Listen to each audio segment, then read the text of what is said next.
स्वागत है दोस्तों आप सभी का आपके अपने चैनल पॉजिटिव थिंकिंग में। इस वीडियो में मैं आपको कार्तिक मास की कहानी सुनाऊंगी।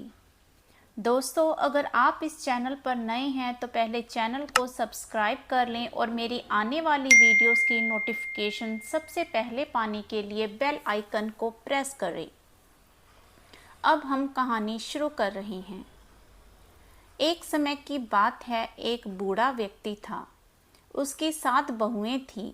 वह अपनी बहुओं से कहने लगा, मेरा तो कार्तिक नहाने का मन है, क्या तुम निभा दोगी?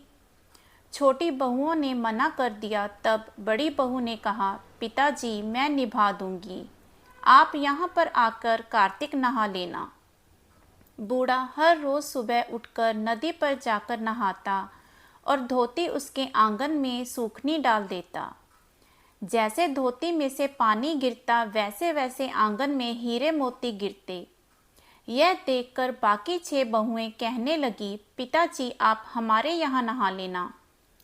बूढ़े व्यक्ति ने कहा कि मुझे तो नहाना ही है, सो मैं तुम्हारे यहाँ नहा लूँगा।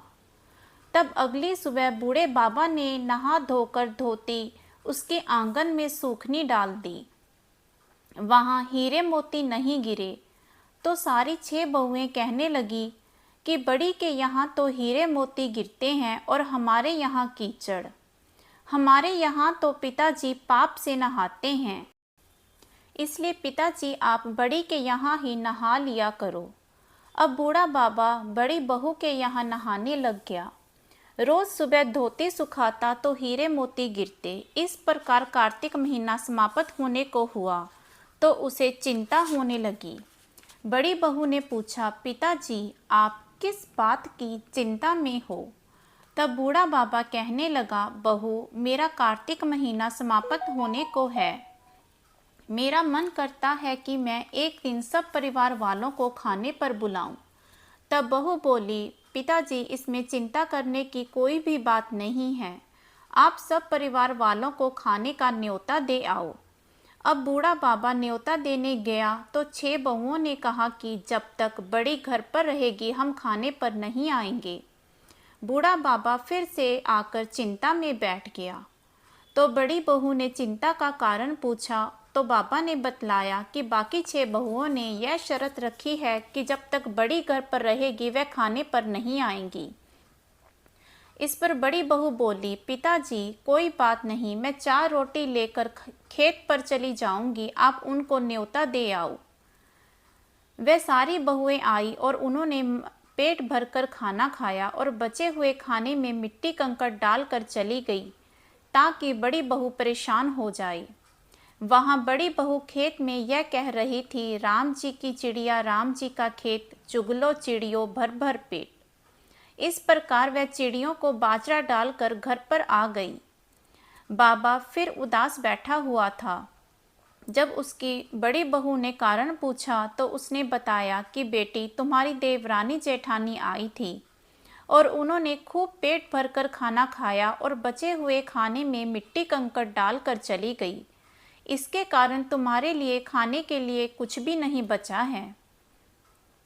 तब बड़ी बहू ने कहा, पिताजी कोई बात नहीं है, मैं फिर से 4 रोटी बना लूँगी, बाकी सब तो ठीक ठाक निपट गया ना? तो बूढ़े बाबा ने कहा, हाँ बेटी सब कुछ ठीक ठाक निपट गया, कुछ भी कम नहीं पड़ा। जब बहू अंदर गई तो जाकर देखती है कि जिस खाने में उसकी देवरानी जेठानी ने मिट्टी कंकड़ डाले थे उसमें हीरे मोती बिखरे पड़े हैं और उसका घर महल हो गया है। सारा घर धन दौलत से भर गया, अन्न के भंडार भर गए। तब उसने ससुर जी से कहा, पिताजी आप तो कह रहे थे कि तुम्हारे लिए कुछ भी नहीं बचा है, लेकिन मेरा घर तो हीरे मोतियों से भरा पड़ा है। जहाँ भी देखती हूँ वहाँ धन दौलत ही पड़ी है, अन्न के भंडार भरे हुए हैं, घर महल बन गया है।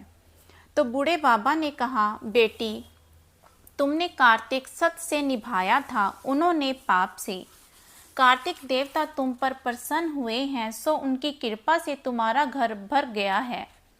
हे कार्तिक देवता, जैसे आप उस बड़ी बहू पर बरसे वैसे सब पर बरसना। बोलो कार्तिक महाराज की जय। दोस्तों, अगर आपको यह कहानी अच्छी लगी हो तो इसे ज़्यादा से ज़्यादा लाइक व शेयर करें और भगवान श्री विष्णु का आशीर्वाद प्राप्त करें। जय विष्णु भगवान।